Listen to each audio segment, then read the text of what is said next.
जय हिंद, वंदे मातरम। मैं गारंटी लेता हूँ कि आज के बाद आपको कभी भी अलंकार पढ़ने की ज़रूरत नहीं पड़ेगा। झारखंड जेट, ठीक है, उसके बाद यूपी टेट, बिहार स्टेट, इन सभी परीक्षाओं में मैं गारंटी के साथ लेता हूँ कि 2 से 4 प्रश्न अलंकार के 100% आने की चांस है और पूछे भी जाते हैं। आज की क्लास में अलंकार को मैं टूटी फूटी गांव की भाषा एकदम सरल लैंग्वेज में बता दूंगा, ठीक है, ताकि जीवन में आप कभी अलंकार भूलने का चाह करके भी आप अलंकार नहीं भूल सकते हैं। अलंकार होता क्या है, सबसे पहले इस पॉइंट को समझिए। अलंकार, ठीक है, अलंकार जैसे अलंकार जेवलर से होते हैं तो ये सोने का, चांदी का, मोतियों का और लोहे का, तांबा का, इन सभी को, ठीक है, एक आकृति के रूप में माला बनाया जाता है। इन सभी तत्वों से एक अलंकार, एक माला बनाया जाता है, अलंकार बनाया जाता है। और उसी अलंकार को हमारी माँ बहन, आप, ठीक है, ये क्या करते हैं, अपने शरीर को सुंदरता बढ़ाने के लिए ग्रहण करते हैं, अपने शरीर में वो डालते हैं, सजाते हैं। इससे क्या होती है, नारी की सुंदरता में 4 चांद लग जाते हैं और नारी का आभूषण ही उसकी सुंदरता का पहला गहना होता है, ठीक है। वे आप दुकान जाएं, देखिए सोना चांदी खरीदने में बहुत इच्छुक होते हैं महिलाएं, लेकिन पुरुष उल्टा हो जाते हैं, ठीक है, पुरुष को कोई मतलब नहीं है। उसी प्रकार कवि जो है अपने कवित्व में, अर्थात कविता को सुंदरता बढ़ाने के लिए विभिन्न तत्वों का प्रयोग करता है। उसे, ठीक है, ग्रामर की भाषा में, साहित्य की भाषा में अलंकार नाम दिया गया है। अलंकार जेवलर से होते हैं, जहाँ पे सोने चांदी के आभूषण बिके जाते हैं, बेचे जाते हैं, वे महंगे होते हैं। पर कविता, कवियों की दृष्टि से सुंदरता बढ़ाने वाले तत्व को अलंकार कहा गया है। यह पॉइंट आप कंठस्थ कर लेंगे प्यारे साथियों। अच्छा लगेगा तो एक लाइक जरूर कीजिएगा, आपसे रिक्वेस्ट है। सेकंड है, यहाँ पे एक चित्र के माध्यम से मैं स्पष्ट रूप से बताने का प्रयास कर रहा हूँ, थोड़ा सा समझ लीजिए। इस महिला के द्वारा गले में, ठीक है, अंगूठी है, हाथ में कंगन है, ऐसे न जाने कितने आभूषण ये अपने अंदर में अपने शरीर की सुंदरता बढ़ाने के लिए पहनी हुई है, ठीक है। तो ये हो गया। उसी प्रकार काव्य में सुंदरता बढ़ाने के लिए कवि भी अनेक तत्वों की क्या करता है, समावेश करता है, उसमें डालता है, जिससे उसकी कविता में सुंदरता, आनंद, हर्ष, खुशी वगैरह चीज़ों का समावेश हो जाती है। अलंकार की उत्पत्ति को सबसे पहले समझेंगे। अलंकार शब्द की उत्पत्ति आलंकारिक से आया है, ठीक है, यह पॉइंट आप ध्यान रखेंगे। संस्कृत के पश्चात कवि की देन है, जैसे रुद्रट, भामक, दांडी। संस्कृत के पश्चात कवि, पुराने कवियों को पश्चात कवि कहकर के संबोधित किया गया है। अलंकार 2 शब्दों से मिलकर के बना है। क्या मिला है? अलंकार 2 शब्दों से, आलम जोड़ कार। अलम जोड़ कार, ये शब्द जिसका अर्थ होता है आभूषण, सजावट, अर्थात जो अलंकृत शोभा बढ़ावे उसे अलंकार कहते हैं। ठीक उसी प्रकार कवि अपनी कविता की रचना करते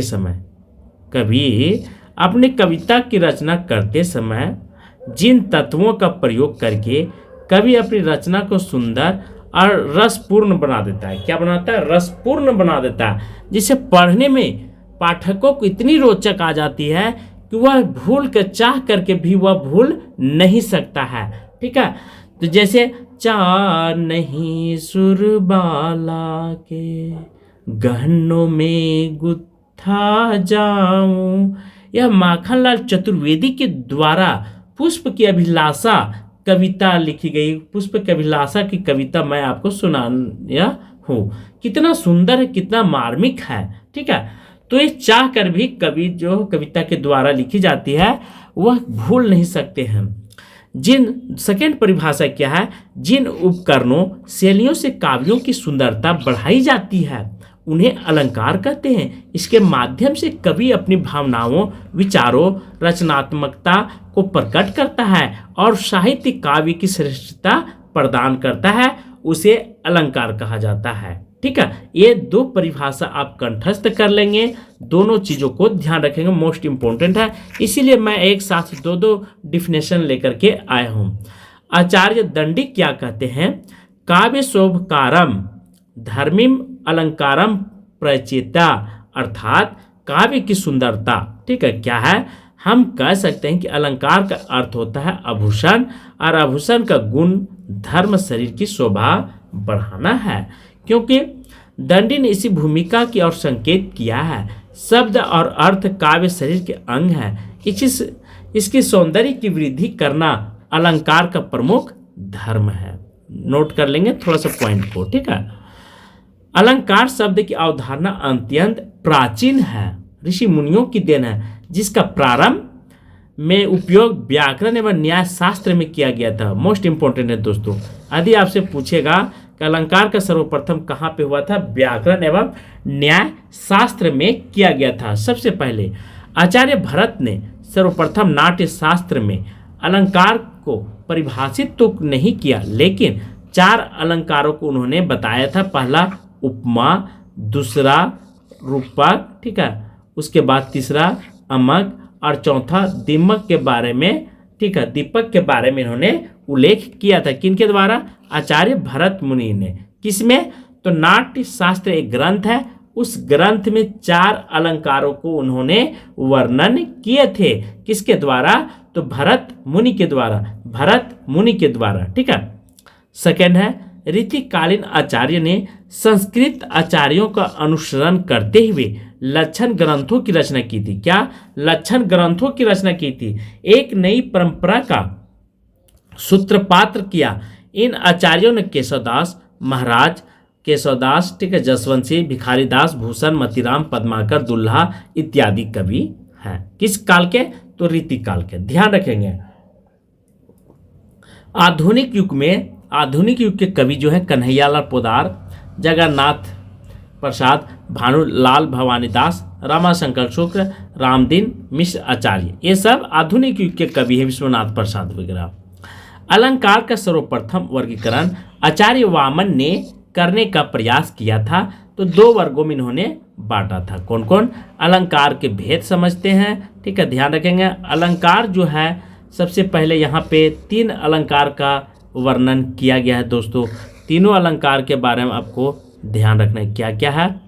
शब्द अलंकार, ठीक है, उसके बाद अर्थ अलंकार और उभय अलंकार। शब्द अलंकार, अर्थ अलंकार और उभय अलंकार। अलंकार के भेद आपको कंठस्थ कर लेना है।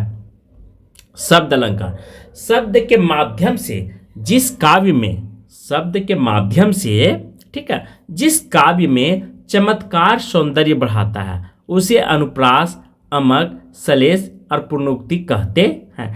जैसे आपने देखा होगा शब्द के माध्यम से, जैसे स्टेज में शब्द के माध्यम से ऑर्केस्ट्रा वगैरह में वहाँ पर शायरी बोली जाती है, ठीक है, तो शायरी बोली जाती, इतना सुंदर लगता है, कभी कभी लोग वहाँ आनंद से उछलने लग जाते हैं, तालियां की गड़गड़ाहट सुनाई देता है ना, तो वह शब्द के माध्यम से है, ठीक है। शब्द सुनते हैं और शब्द से आनंद हो जाते हैं, वहाँ पे श्रोता जो रहते हैं हर्षित हो जाते हैं, जिसके कारण वहाँ ठीक है तालियों की गड़गड़ाहट सुनाई देती है। शब्द 2 अर्थ होते हैं, एक ध्वनिक और के अर्थों में आधार पर शब्द अलंकार की सृष्टि होती है। पहला, शब्द अलंकार के कुल 7 भेद होते हैं। कितने? 7 भेद होते हैं, ध्यान रखेंगे। कौन कौन? अर्थालंकार, ठीक है, उसके बाद उभय अलंकार, और नेक्स्ट अभी तो मैं बताऊंगा। अब सेकंड चलेंगे अर्थालंकार। अर्थालंकार किसे कहते हैं? जहाँ पे अर्थ के आधार पर, जैसे जहाँ पे अर्थ के आधार पर जिस काव्य में चमत्कार, चमत्कार मतलब होता है परिवर्तन होना, ठीक है, सुंदरता बढ़ना, उसे अर्थ अलंकार कहते हैं। मुख्य अर्थालंकार उपमा, रूपक, उत्प्रेक्षा, मानवीकरण, विरोधाभास, संदेह, अतिशयोक्ति, भ्रांतिमान, विभावना, अनुयोक्ति। उभय अलंकार, जो अलंकार शब्द अर्थ दोनों पर आश्रित है, मिला जुला रहकर काव्य में चमत्कार उत्पन्न कर, उन्हें उभय अलंकार कहते हैं। ऐसा अलंकार जिसमें शब्द अलंकार, अर्थ अलंकार दोनों का गुण मिलता या पाया जाता है। उभय अलंकार के भेद क्या क्या है? उभय अलंकार के 2 भेद, ठीक है, एक क्या नाम है, संशिष्टि अलंकार और एक है संकर। ठीक है, संशिष्टि अलंकार और दूसरा संकर अलंकार। संशिष्टि अलंकार तिल तुंडल न्याय से परस्पर निरपेक्ष अनेक अलंकारों की स्थिति संशिष्टि अलंकार कहलाता है। जिस प्रकार तीन और सुंदरता मिलकर भी पृथक दिखाई पड़ते हैं, ठीक उसी प्रकार संशिष्टि अलंकार में कई प्रकार के अलंकार मिले रहते हैं, परंतु इनकी पहचान में किसी प्रकार की कठिनाई बिल्कुल नहीं होती है। संशिष्टि अंदर में शब्द अलंकार, अर्थ अलंकार, कई शब्द अलंकार अर्थ अलंकार एक ही में ही निहित रहते हैं। ठीक है, ध्यान रखेंगे, संशिष्टि के अंदर शब्द अलंकार, ठीक है, और अर्थ अलंकार और कई शब्द अलंकार क्या होते हैं, एक ही में समावेश होते हैं। जैसे यहाँ पे दिया हुआ है, मणि माँ रचित चार चोबरे, जानू रति पति निज हाथ सवारे। तो यहाँ पे बहुत सारे अलंकार। संकर अलंकार निर्झिर न्याय से परस्पर मिश्रित अलंकार। ठीक है, निर्झिर न्याय से परस्पर मिश्रित अलंकार को संकर अलंकार कहा जाता है। हम कह सकते हैं कि काव्य के शोभकारम धर्म अलंकार कई अलंकार इस प्रकार मिले होते हैं। तो संकर अलंकार में कई अलंकार का मिश्रण होता है, उसे संकर अलंकार कहते हैं। क्योंकि टीजीटी पीजीटी में पूछा जाता है, ठीक है, तो सीधा सीधा अलंकार नहीं आता, ध्यान रखेंगे, इसीलिए मैं इतना डीप से बता रहा हूँ, डीपली। अब शब्दालंकार के भेद, शब्दालंकार के 1 2 3 4 5 6। तो कभी भी आपसे पूछेगा कि शब्द अलंकार के कितने भेद होते हैं, तो आपका आंसर होना चाहिए 6। ध्यान रखेंगे, कौन कौन सो भी ध्यान रख लीजिए, यहाँ पे दिया हुआ है 6 होता है। तो 1 2 3 4 5 6 अनुप्रास, अमक, सलेश, वक्रुति, विप्सा और पूर्ण उक्ति। तो ये अलंकार के रूप हो जाते हैं। दोस्तों, अलंकार आपको हर हाल में ध्यान रखना है, इन सभी अलंकारों के बारे में विशेष करके ख्याल रखना है। ठीक है, तो पूर्ण अनुप्रास अलंकार हो जाता है, अमंक अलंकार, सलेश, वक्रुति, विप्सा, पूर्णोक्ति। कितने हो गए, 1 2 3 4 5 6। अलंकार, शब्द अलंकार के कितने भेद, 6। शब्द अलंकार के कितने भेद, 6 6 6 6। मतलब शब्द कैसा बोलना चाहिए, अच्छा बोलना चाहिए। शब्द कैसा बोलना चाहिए, अच्छा बोलना चाहिए। तो ट्रिक को पकड़िए, शब्द कैसा बोलना चाहिए, अच्छा बोलना चाहिए। तो शब्द अलंकार 6। ठीक है, अनुप्रास, अनु प्लस प्रास के योग से बना होता है, जिसका अर्थ होता, अनु का अर्थ होता है बार बार, अब प्रास का अर्थ होता है वर्ण या अक्षर। ठीक है, मोस्ट इंपॉर्टेंट है। यदि प्रास का अर्थ पूछेगा, वर्ण या अक्षर होता है अनुप्रास। जिस रचना में वर्णों की आवृत्ति, ठीक है, आवृत्ति मतलब दोहराना, क्या होता है, बार बार आना, चमत्कार उत्पन्न करता है। अनुप्रास मतलब बार बार आने से क्या होता है, उसमें चमत्कार मतलब परिवर्तन दिखाई देता है। जैसे कलियन में, कछारन में, कुंजन में, क्यारिन में, कुलियन में, कुलीन, किलतर। तो देखिए क का आवृत्ति बार बार आ रहा है, तो इसी को ध्यान में रखते हुए क्या कहता है, अनुप्रास मतलब होता है, अनु मतलब होता है बार बार आना, अप्रास मतलब होता है अक्षर। ठीक है, यह वर्ण, तो जिसमें बार बार आता है, एक ही अक्षर दोहराया जाता है, वह अनुप्रास का एग्जाम्पल होगा। जैसे यहाँ पे तरनी तनुज तट तमाल, ठीक है, तरनी तनुज तट तरमाल, तरवल बहु छाए, विमल वाणी ने वीणा ली, कमल कोमल कर में सुप्रीत। तो यह वी का यहाँ पे दिया हुआ है। अनुप्रास के भेद, ठीक है, यहाँ पर हमने शब्द अलंकार के भेद बताया था। शब्द के 6 भेद होते हैं, शब्द के 6 भेद होते हैं। शब्द कैसा बोलना चाहिए, अच्छा अच्छा अच्छा अच्छा अच्छा 6। अब यहाँ पे क्या है, अनुप्रास, अनुप्रास में अनुप्रास के 5, ठीक है, अनुप्रास के 5। तो कौन कौन होते हैं ये भी ध्यान रखना है। अनुप्रास के 5 भेदों को हमेशा कंठस्थ कर लेना है। जैसे छेकानुप्रास, वृत्त्यानुप्रास, लाटानुप्रास, अंत्यानुप्रास और श्रोत्या अनुप्रास। प्रास में हमेशा सब में प्रास प्रास प्रास प्रास प्रास ऐड है लास्ट में, तो ऐसे ध्यान रखेंगे। ये 5 होते हैं। प्राण 5 प्रकार, प्राण तत्व कितने होते हैं, 5 होते हैं। तो अनुप्रास कितने होते हैं, 5 होते हैं। छेका, लाटानुप्रास, वृत्त्यानुप्रास, ठीक है, अंत्यानुप्रास, श्रोत्या अनुप्रास। तो अनुप्रास के भेद। छेका अनुप्रास अलंकार, जिस जगह पर स्वरूप और क्रम में से अनेक व्यंजनों की आवृत्ति एक बार हो उसे छेकानुप्रास। केवल जिस जगह पर स्वरूप क्रम में अनेक व्यंजनों की आवृत्ति एक बार हो उसे छेकानुप्रास कहा जाता है। एक ही बार होता है वहां पे छेकानुप्रास।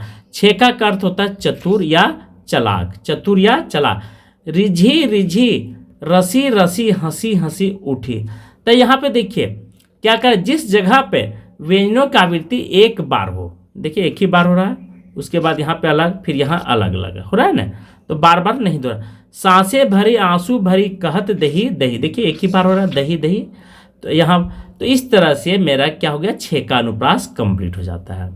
वृत्तियानुप्रास, वृत्तिया मतलब विरीत के समान, विरीत के समान बार बार, ठीक है, विरीत के समान बार बार आने जाने की क्रिया को वृत्तियानुप्रास कहते हैं।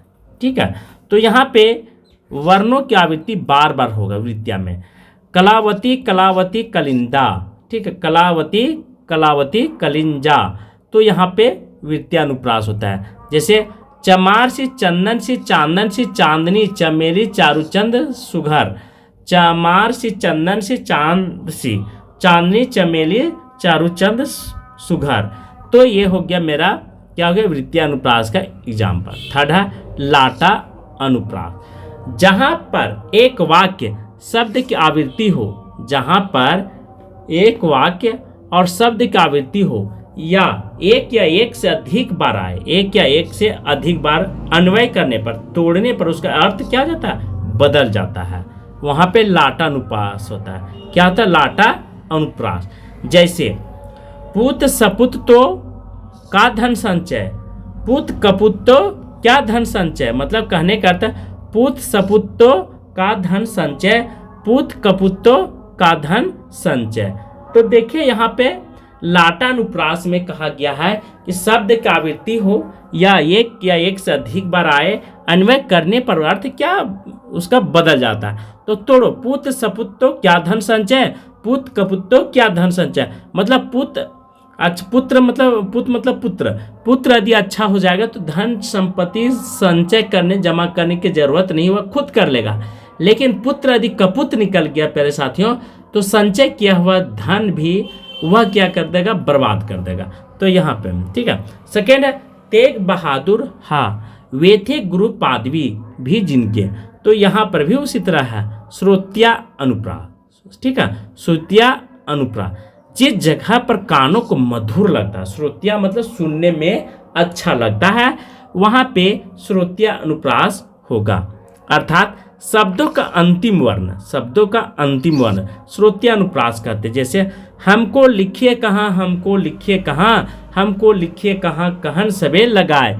अर्थात जब यह संवाद हुआ था किसके किसके बीच में, उद्धव जी, ठीक है, और भगवान श्री कृष्ण के बीच में, जब लेकर के संदेश आए थे गोपियों के पास उद्धव जी, ठीक है, तो वहां पे उद्धव जी देखने क्या लगे कि गोपी लोग जो थे वह व्याकुल हो गए, वह पूछ रहे हैं उद्धव जी से कि मेरा नाम कहाँ है, हमको लिखियो कहाँ, हमको लिखियो कहाँ, हमको लिखिए कहाँ कहन सबे लगे। और इस तरह से गोपियां पागल हो गए और उद्धव जी देख करके प्रेम में वो तो आश्चर्यचकित हो गए थे। ठीक है। 5 है अंत्या अनुप्रास। अंत्या अनुप्रास क्या कहता है, इसका डिफिनेशन समझते हैं। अंत में तुक मिलती है, अंत में तुक मतलब यहाँ पे देखिए इसको अंत बोला जाता है, ठीक है, लास्ट है, यहाँ नाग ग के मिलता है, यहाँ पे अंत्यानुप्रास। तो ध्यान रखेंगे अंत्यानुप्रास में तुक मिलना अनिवार्य है। लगा दी किसने आकर, ठीक है, आग, कहाँ था तू संचय के नाग। देखिए दोनों में ग का तुक मिल गया। और एक चीज ग यहाँ भी है, शुरू भी है, ठीक है, लगा दी किसने आकर आग, फिर कहाँ था संचय के नाग, तो तुक मिलना जरूरी है। बिना तुक का, ठीक है, कविता हो या गाना हो कभी सुंदर लग ही नहीं सकता है। इसीलिए जो गायक होते हैं बहुत ही रोचक तरीके से कविता के लिखने का प्रयास करते हैं, गाना का, ताकि गाना सुरील लगे, ठीक है, श्रोता को सुनने में आसान होगा। इसीलिए अत्यानुप्रास इसे कहा गया है। ठीक है। नेक्स्ट है नाथ शंभु नाथ भंज निहारा होई कोई दास तुम्हारा। देखिए रा का यहाँ पे आया है कि नाथ शंभु नाथ भंज निहारा होई कोई दास तुम्हारा, अर्थात परशुराम का संवाद और भगवान लक्ष्मण और राम का संवाद यहाँ पे किया गया है। जब धनुष बाण तोड़ा गया था तो वह परशुराम जी गुस्सा गए थे, ठीक है, क्रोधित हो गए थे। तो वहाँ पे कहा गया था नाथ शंभुनाथ भंज निहारा, होई कोई दास तुम्हारा। तो इस तरह से कह करके विनम्र भाव से उनको उनकी क्रोध को, अग्नि को शांत करने का प्रयास किया गया था। फर्स्ट। अब यहाँ पे अमक अलंकार, जहाँ पे एक बार, ठीक है, जहाँ पे शब्द दो या दो से अधिक बार आए उसका अर्थ क्या हो जाता है, अलग अलग होता है, वहाँ पे अमक अलंकार होगा। क्या हो जाएगा, अमंग अलंकार। 3 बेर खाती थी 3 बेर खाती थी, तो ये अमंग अलंकार। काली घटा का घमंड घटा, नम मंडल का तारक वृंद खिले, अर्थात काली घटा का घमंड घटा, नम मंडल के तारक विंद खिले। कनक कनकते सो गुनी, मादकता अधिकाई है, ठीक है, नर खाए बोराई है, ठीक है, पाई खाए बोराई। मतलब कनक कनकते सो गुनी मादकता अधिकाई, ठीक है। अर्थात यहाँ पे कनक का अर्थ 2 प्रकार के, एक कनक मतलब सोना होता है, एक कनक मतलब धतूरा का दिया गया है। तो लोग धतूरा को पी करके भी बोरा जाते हैं और सोना पा करके, अधिक धन पा करके भी लोग क्या हो जाते हैं, बोरा जाते हैं, पागल हो जाते हैं। सेकंड है सलेस अलंकार, जहाँ पर शब्द में 2 अर्थ निकले वहाँ पे सलेस अलंकार होते। क्या होता है, सलेस अलंकार। जिस जगह पर सलेस की जगह, ठीक है, सलेस, जिस जगह पर सलेस की वजह से वक्ता के द्वारा बोले गए शब्दों का अलग प्रकार का अर्थ निकाल आता है, उसे सलेस वक्कृति अलंकार कहते हैं। रहीमन पानी राखिए, बिन पानी सब सून, पानी गए न उभरे, मोती मानस चुन रे भैया, मोती मानस चुन। तो यहाँ पे सलेस का अर्थ होता है चिपका हुआ। एक मतलब एक ही कविता में 2 अर्थ निकलता है। तो यहाँ पानी का 2 अर्थ निकलता है, मोती का भी 2 अर्थ निकलता है और पानी का भी। तो यह ध्यान रखेंगे, ठीक है। नेक्स्ट है वक्कृति अलंकार, जहाँ पर कहने वाला सीधा बोलने पर किसी दूसरे अर्थ लगा दे। अर्थात वक्कृति मतलब होता है, ठीक है, टेढ़ा मेढ़ा अर्थ बता दे, वक्कृति, ठीक है, वक्र के समान, ठीक है। तो बोले तो जाएगा सीधा, लेकिन अर्थ निकलेगा टेढ़ा। क्या निकलेगा, बोलने वाला, ठीक है, पर अर्थ क्या लगा देगा, दूसरा व्यंग्यात्मक हो जाएगा यहाँ पे। जैसे कहने वाला सीधा बोले पर सुनने वाला अर्थ लगा दे, उसे व्यंग्यात्मक और दूसरा अर्थ लगा देता है, ठीक है। जैसे द्वार पर को प्रिय हरि, तरु शाखा जाहू प्रिय मधुसूदन तेरो काम। तो यहाँ पे वक्कृति अलंकार 2 भेद होते हैं, काको विकृति होता है और एक सलेस वक्कृति। थोड़ा सा समझ लीजिए, काको विकृति किसे कहता है, ठीक है, वक्कृति जब वक्ता के द्वारा बोले गए शब्द को उसके कंठ ध्वनि कारण श्रोता कुछ अन्य प्रकार के अर्थ निकाले, उसे काको वक्कृति अलंकार कहते हैं। क्या कहते हैं, फिर से सुनिए पुनः। जब वक्ता के द्वारा बोले गए शब्दों को उसके कंठ ध्वनि के कारण श्रोता कुछ अन्य प्रकार के अर्थ निकाले तो वह काको वक्कृति होगा। प्यारे साथियों, सलेस में जिस जगह पर सलेस की वजह से वक्ता के द्वारा बोले गए शब्दों का अलग प्रकार के अर्थ निकाल कर आता है, वहां पे सलेस वक्कृति अलंकार होगा। जैसे रहीमन पानी राखिए, बिन पानी सब सून, पानी गए न उभरो, मोती मानस चून। तो यहाँ पे सलेस वक्कृति अलंकार होगा। मैं सुकुमारी नाथ बन जोगी, ठीक है, पूर्ण उक्ति अलंकार। ध्यान रखेंगे, अलंकार 2 शब्दों से यह मिलकर के बना है।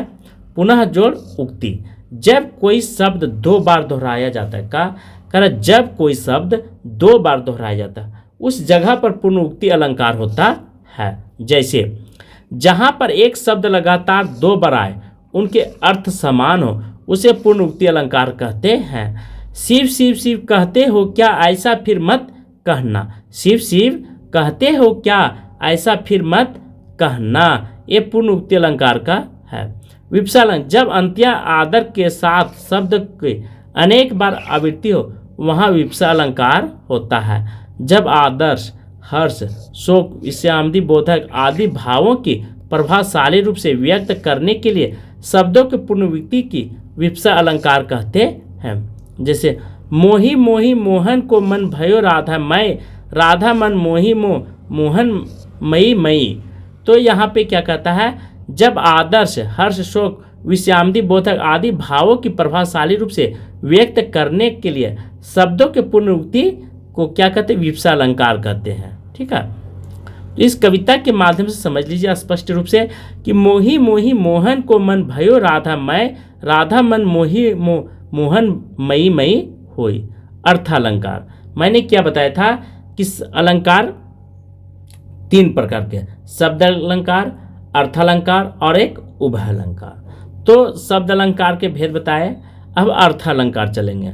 अर्थालंकार, ठीक है, उभय अलंकार इसमें नहीं पढ़ना है। अर्थालंकार में बहुत सारे अलंकार आते हैं, जैसे रूपक हो गया, उपमा हो गया, उत्प्रेक्षा, अतिशयोक्ति, अनुशयोक्ति, संदेश, भ्रांतिमान, दीपक, ठीक है, विभावनालंकार, अप्रस्तुत, प्रतीप, उसके बाद व्यतिरेक, स्मरण, उल्लेख, दृष्टांत और अर्थांतरनाश, निर्देशाना, समायोक्ति, ठीक है, उसके बाद प्रयोक्ति, विशेषोक्ति, असंगति और लास्ट में है विरोधाभास और एक क्या रहा, अथा संख्या और ब्याज स्तुति। तो इतना में जो मोस्ट इम्पोर्टेंट होगा उसी को मैं बताने का प्रयास करूंगा, जो परीक्षा में पूछी जाती है।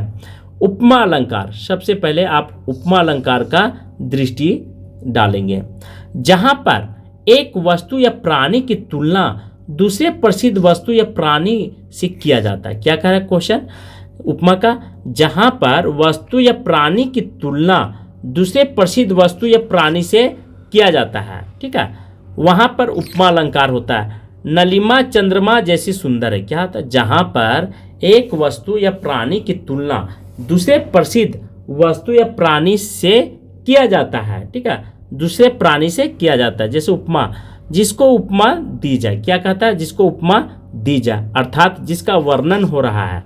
उपमा मतलब होता है वर्णन, जिसे उपमा या प्रस्तुत कहते हैं। चांद सा सुंदर मुख, चांद सा सुंदर मुख, तो ये उपमान वह प्रसिद्ध वस्तु या प्राणी जिसे उपमय की तुलना की जाए, वह प्रसिद्ध वस्तु या प्राणी जिसे उपमय की तुलना की जाए उपमान कहलाता है, उसे प्रस्तुत भी कहा जाता है। ठीक है, उपमान में ध्यान है, वह प्रसिद्ध वस्तु या प्राणी जिससे उपमय की तुलना की जाए उपमान कहलाता है। साधारण धर्म, क्या साधारण, उपमय और उपमान में पाया जाने वाला, ठीक है, परस्पर समान गुण होते हैं। साधारण धर्म में क्या कहता है, उपमय और उपमान में पाए जाने वाला परस्पर समान गुण वाचक शब्द है। उपमय और उपमान में समानता प्रकट करने वाला शब्द है। उपमय और उपमान में समानता प्रकट करने वाला शब्द ज्यों, सम, सासी, तुल्य आदि वाचक शब्द कहलाते हैं। हरिपद कोमल कमल से, हरिपद कोमल कमल से, हाय फूल सी कोमल बच्ची। ठीक है, रूपक अलंकार, जहाँ गुण की अत्यंत समानता के कारण उपमय तथा उपमान का अभेद आरोप कर दिया जाए, वहाँ पे रूपक अलंकार होता है। जहाँ पे गुण की अत्यंत समानता के कारण उपमय और उपमान का अभेद आरोप कर दिया गया, वहाँ पे रूपक अलंकार होता है। जहाँ उपमय को उपमान का रूप मान लिया जाता है, वहाँ रूपक अलंकार होता है। जैसे मैया मैं तो चंद खिलौने लूँ, मन सागर मनसा लहरी, बूढ़े बहे अनेक। ये रूपक अलंकार का एग्जाम्पल है दोस्तों, ध्यान रखेंगे। किसका है, रूपक अलंकार का। तो रूपक अलंकार क्या सिखलाता है हमें, जहां गुण की अत्यंत समानता के कारण उपमय उपमान का अभेद, ठीक है, कोई भेद पता न चले, ठीक है, वे वहां पे आरोप का मतलब आरोप कर दिया जाता है, वहां रूपक अलंकार हो गया। अर्थात जहां उपमय उपमान का रूप मान लिया जाता है, वहां रूपक अलंकार। मैया मैं तो चंद खिलौने लूँ, अब यहाँ पे खिलौना का 2 अर्थ है और चंद का। मैया मैं तो चंद खिलौना, चंद्रमा के समान, क्या करें, चंद्रमा के समान खिलौना लेने की बात करें कौन, बजरंगबली जी ना। मैया मैं तो चंद खिलौने लूँ, और चंद्रमा के समान कृष्ण भगवान भी कहते हैं कि मैं चंद्रमा के समान मैं खिलौना लूँगा। तो इस तरह से यशोदा मैया क्या हो जाते हैं, व्याकुल हो जाते हैं कि ये तो चंद्रमा के समान खिलौना मांग रहे हैं, उनको पता नहीं होता है। तो मन सागर मनसा लहरी बूढ़े बहे अनेक। अब नेक्स्ट है उत्प्रेक्षा, जहाँ पे उपमा की संभावना अथवा कल्पना कर लेती, मान लिया जाता है संभावना, वहाँ पे उत्प्रेक्षा अलंकार होता है। जहाँ पे समानता के कारण उपमेय समान, ठीक है, संभावना या कल्पना की जाए, वहाँ पे उत्प्रेक्षा अलंकार होता है। मानो मानो, ठीक है, जानू जानू जनहू आदि शब्द से इसको संबोधित किया जाता है उत्प्रेक्षा अलंकार को। जैसे कहती हूँ तो उत्तरा के नेत्र में जल से भर गए, कहती हूँ यूँ उत्तरा के नेत्र में जल से भर गए, ठीक है। तो यहाँ पे देखिए यूं आ गया, ऐसे आपको ध्यान रखना है। और हेम के कणों से पूर्ण मानो हो गए पंकज नए, जबकि दोनों में वास्तविक विरोध नहीं है। तो ये उत्प्रेक्षा अलंकार का स्पष्ट एग्जाम्पल है। नेक्स्ट है बिहारी की इस दोहे से पीताम्बर धारी सांवले सलोनी सी कृष्ण को देखकर यह उद्भावना की गई कि मानो नीलम की पर्वत पर प्रातः कालीन सूर्य की किरणें की क्रांति विराजमान हो रही। ये कह रहा है कविता कर, क्या है कविता, मोहन ओढ़े पीत पट श्याम सलोनी गात, मानो नीलमणि सेल पर आतप परियो प्रभात। अर्थात ये बिहारी की कविता है। पीताम्बर मतलब भगवान विष्णु की बात करें। जैसे ही पृथ्वी पर, ठीक है, सूर्य की किरण पड़ती तो चारों तरफ पीले पीले, ठीक है, गोल्डन कलर का क्या हो जाता है, दिखाई देने लग जाता, लगता है मानो पूरे पृथ्वी पर क्या हो गया है, कृष्ण के मतलब सूर्य की किरण पड़ने पर पूरे सोने की कलर छा गया है। वैसा यहाँ पे इस बढ़ा चढ़ा कर बिहारी जी ने दिखाने का प्रयास किए कविता के माध्यम से। जैसे मानो माई घन घन अंतर दामनी, घन दामनी दामनी घर अंतर, शोभित हरि वज्र भामनी। तो ये भी पंक्ति बहुत सुंदर है। अतिशयोक्ति क्या, जहाँ पे बढ़ा चढ़ा करके कविता को कहा गया। आगे नदियाँ पड़ी अपार, घोड़ा कैसे उतरे पार, ठीक है, राणा ने जब सोचा पार, तब तक चेतक था उस पार। यहाँ पे क्या है, इस कविता में बढ़ा चढ़ा करके दिखाने का प्रयास किया है चेतक के बारे में, ठीक है। कहने के अर्थ है प्यारे साथियों, आगे नदियां पड़ी पार, घोड़ा जब तक राणा जी सोच रहे थे तब तक वो नदी को पार कर गया था। कितना बढ़ा चढ़ा करके बताया गया ना, इसलिए इसका नाम अतिशयोक्ति रखा। अनियोक्ति, जहाँ पे अप्रस्तुत के द्वारा प्रस्तुत के व्यंग्यात्मक कथन किया जाए वहाँ अनियोक्ति कहा जाता है। नहीं पराग नहीं मधुर मधु, नहीं विकास यही काल, अली कली ही सो बांधियो, आगे कौन हवाल। कहने के अर्थ है दोस्तों, यहाँ पे अनियोक्ति में व्यंग्यात्मक कथन कहा गया। नहीं पराग नहीं मधुर मधु, जब जैसी कि कविता लिखी गई थी, ठीक है, बिहारी के द्वारा, तो होता क्या था, वह अपने, ठीक है, रंगीन दुनिया में अर्थात इतने मग्न हो गए थे कि उनको राजतंत्र के राज के बारे में, अपनी प्रजा के बारे में जरा से भी दिखाई नहीं दे रहा था। तो वह कविता के माध्यम से उनको बुलाने का प्रयास करते हैं, जगाने का प्रयास करते हैं कि अपना कर्तव्य को आप निष्ठापूर्वक निर्वहन कीजिए। भ्रांतिमान, जहाँ, ठीक है, जिस कविता का सुनकर अर्थात भ्रमवश पैदा हो जाए उसे भ्रांतिमान कहते हैं। सुनने से ही पता चल रहा है कि भ्रांतिमान नाम से पता चल रहा है, जहाँ पे भ्रम पैदा हो।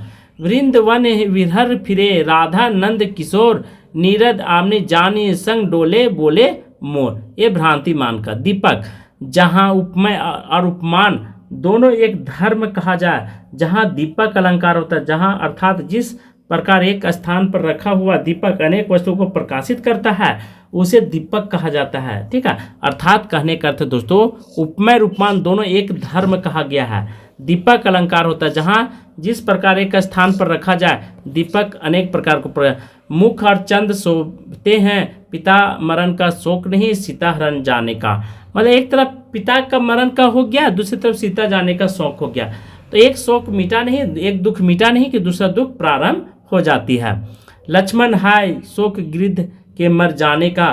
तो इस तरह से क्या होता है कि एक तरफ फिर उधर भी हो जाता है, जब वनवास में रहते हैं तो उधर मृग का हो जाता है, लक्ष्मण उधर कहते हैं हाय लक्ष्मण, लेकिन वह वास्तव में सही नहीं होता है। तो मुख चंद्र शोभते हैं, पिता मरण का शोक न, सीता हरण जाने का। तो ये दीपक अलंकार का, दीपक का अर्थ होता है उपमेय उपमान दोनों का एक धर्म कहा जाए, दोनों का धर्म क्या एक ही है, ठीक है। क्या शोक मुख में पिता का शोक और उधर सीता का शोक, दोनों का दुख क्या, दोनों का धर्म क्या एक ही है, ठीक है। नेक्स्ट विभाना, विभान पद चले सुन बिन कान्हा, कर बिन कर्म विधि नाना, आनन रहित सकल रस भोगी, बिनवानी वक्ता बड़ जोगी, बिनवानी वक्ता बड़ जोगी। कहने के अर्थ है प्यारे साथियों, ईश्वर न तो सुनते हैं, न देखते हैं, न चलते हैं, न खाते हैं बिना मुख के, वे सारे कार्य, ठीक है, ऐसे कर लेते हैं बिना पद के, बिना मुख के, बिना कान के, सब कुछ वे श्रवण कर लेते हैं। इस कविता का आशय यही है। संदेह अलंकार, जहाँ किसी वस्तु को देखकर संचय बना रहे, क्या कहते हैं, संचय बना रहे, वहाँ संदेह अलंकार होता है।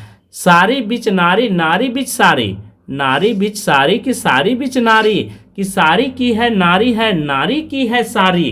कहने का अर्थ है प्यारे साथियों कि जब, ठीक है, पांचों पांडव ने हार गए थे, ठीक है, तो उन्होंने दाव पर किसको लगा दिया था, ये भी ध्यान रखेंगे।